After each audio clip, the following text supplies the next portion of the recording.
All right. It's Saturday, so you know what that means. It's time for yet another episode of 1 Year Later. Last time we talked about the 15th overall pick, Jonathan Lekkerimäki. We skipped over a bunch of picks, going from episode 2 in Juraj Slafkovsky to episode 3 in Lekkerimäki, so for some of the next few episodes, we might just start to fill in the blanks a little bit. And in this video, we're heading back to the top of the draft and talking about a player that was supposed to go a lot higher, but who infamously slipped to the 4th overall spot to be taken by the Seattle Kraken. Today, we are talking about Shane Wright, how he went from a 1st overall pick lock to a pretty big question mark, all things considered. This is because when Shane Wright was 16 years old, he was granted exceptional status to play in the OHL as an underage player. He was dominant with the Don Mills Flyers U16 AAA team in 2018-19, had 150 points in 72 games, and with this team, he was playing with fellow NHL prospects-to-be Brendan Othmann and Brandt Clarke. Of course, though, Shane Wright is a year older than these guys, so the fact that he was producing more points than all of them was a pretty astounding feat. They were all teenagers, but of course, Wright being the youngest guy there by a year definitely boded well when he produced as well as he did. As a result, Shane Wright got exceptional status. He played his first year in the OHL with the Kingston Frontenacs, had 66 points in 58 games played, was a total beast, and he already had the A on his sweater. Now, this season was 2 seasons prior to him being drafted, so we all saw the potential, we all saw the hype, and we said that, hey, Shane Wright went out there and had a better 16-year-old year in the OHL than Connor McDavid did. McDavid also was granted exceptional status to play in the league at 16, and in McDavid's first year in Erie, he had 66 points in 63 games played. Shane Wright had the same amount of points and more goals than Connor McDavid did in 5 more games. So when it came to the head-to-head comparison, Shane Wright was technically winning. But this is where things started to go sour, because in 2020-2021, the OHL did not play. The world was paused up due to the virus, and as a result, you had many players in the OHL lose out on a full season's worth of development. Some of the guys that were supposed to be drafted in 2021 went overseas. You had Shane Wright's teammate with Don Mills, Brandt Clarke, head over to Slovakia. You had Mason McTavish also find himself an international home. But for Shane Wright, he did not exercise this option. He just trained, he didn't play in the OHL, and instead he dominated the World Under-18s. He had 14 points in 5 games for Team Canada as the captain. Again, he's an underage player dominating this tournament, going out there with other Canadian athletes like Mason McTavish, Francesco Pinelli, Stankoven, guys that were all going to be drafted a year before him, and he outproduced them all. He even outproduced Connor Bedard, although Bedard, of course, went 1st overall the next year, so he's even more of a standout himself. But Shane Wright ended up losing a full year's worth of development playing hockey because the OHL shut down. And as a result, you had yourselves a season in 21-22 where everybody was kind of saying, okay, there are some other guys in this year's draft that are talented, that are very good players, and that are going to go high, but Shane Wright's the guy to beat. He had this reputation of being a 1st overall projected pick since the day he outscored McDavid in his 16-year-old OHL season. But if you take a look at some of those guys, I mean, Connor McDavid, when he was drafted in 2015, 120 points, 47 games played. You go back in the list and you say, hey, Patrick Kane dominated the OHL when he was drafted. John Tavares dominated the OHL when he was drafted. For Shane Wright, in his 21-22 draft-eligible year, he only had 94 points in 63 games. Now, that is not a bad number at all. It's not bad. He was the captain of Kingston. They relied on him in all situations. You could say they even over-relied on him.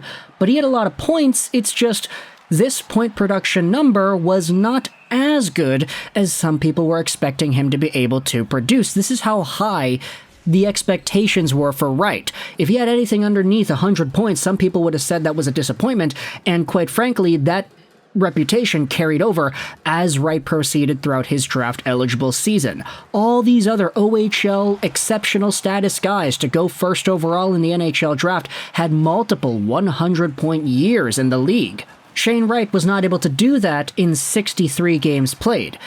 Not to say that he was a disappointment, but there were many that were disappointed.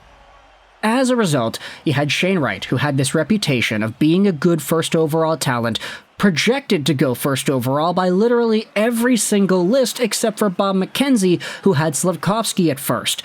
He was supposed to be number 1, but instead he dropped to number 4.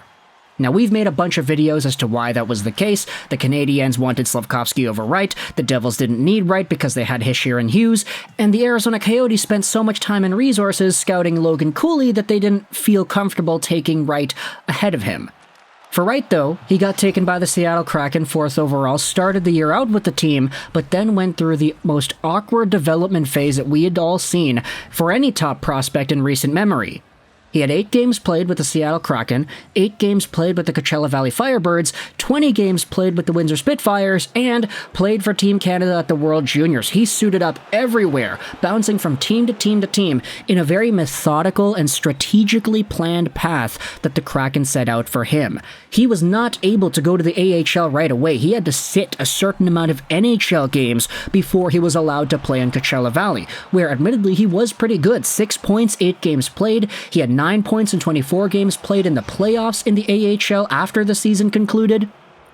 But the plan for Wright was so methodical that they didn't even burn off the first year of his ELC because he didn't play enough NHL games. They played him in the NHL, they sat him out for the appropriate amount of time to let him go to the AHL, he went to the AHL, they pulled him out because they wanted him to go to the World Juniors, he did that, they sent him back to the OHL, he dominated over there, got eliminated in the OHL playoffs, got sent back to the AHL playoffs, made the Calder Cup finals, and then they lost. This was a crazy year for Shane Wright, and we made the video a few weeks ago talking about how the situation for Wright is still so awkward because we don't know necessarily if he's going to play in the Seattle Kraken system next year. Some Kraken fans are saying that he's not ready, that he still needs a little bit more time to mature. But the thing with Wright is that he's 19 years old. He's not able to go to the AHL unless you pull off some more of this fancy crap that you did last year again. You're going to have to sit him out again.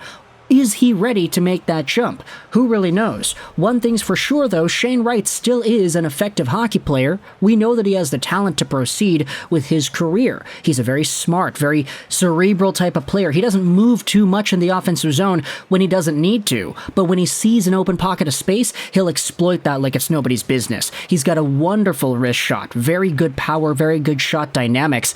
It's just when it comes to Wright and the way he's able to maneuver around in the offensive zone, the Seattle Kraken were not comfortable giving him the keys to the car just yet in the NHL, which is why they had this entire process in the first place. You could say it was worth it, you could say he's not entirely ready, you could say he's sort of in that limbo where he's probably too good for the OHL, not great enough for the NHL. Maybe at least in a top 6 role. So where exactly do the Seattle Kraken go from here? That is the question, and it's why I titled this video the way I did.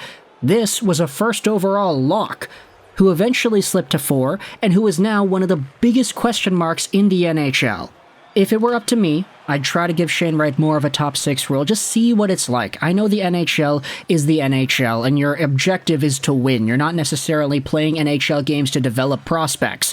But when it comes to how good Shane Wright is at perceiving the game, how smart he is when it comes to creating offense, this is a guy that if you wanted to say, hey, score me 30 points in the National Hockey League next year, I wouldn't necessarily discredit him from being able to do that. In fact, maybe even 30 is a bit low. If you had said that Shane Wright is able to get, let's say, 40 or 50 points in an NHL season at 19 years old, I wouldn't say that's completely unrealistic based off of how good he has been. Sure, the draft season that he had was not as good as we thought it would be. Connor McDavid, John Tavares, all these other guys in the OHL outscored him like crazy. But you have to remember that he had an entire year taken away from him development-wise when 2020-2021's OHL season didn't start. And ultimately, that feels like the crux in this situation. This is what held him back. Had he just played another OHL season that was not shut down due to the virus, he probably would have had a much better track record. But now, no. That is not the timeline we live in. That was a canon event. That guy who ate the bat or whatever that happened that caused this entire thing in the first place. That was the canon event, and it changed the course of Shane Wright's career. So, if you're a Seattle Kraken fan, let me know your thoughts in the comment section below. How do you feel about Wright heading into next season? I know it's kind of the same video we made as the one a few weeks ago, but I feel like this one more so encapsulates his seasons beforehand. Let me know your thoughts in the comment section below about Shane Wright and his first overall status that eventually was diminished. Where do you see him going next year? How good do you think he's going to be? Let me know your thoughts in the comment section. I hope you enjoyed this video. And bye.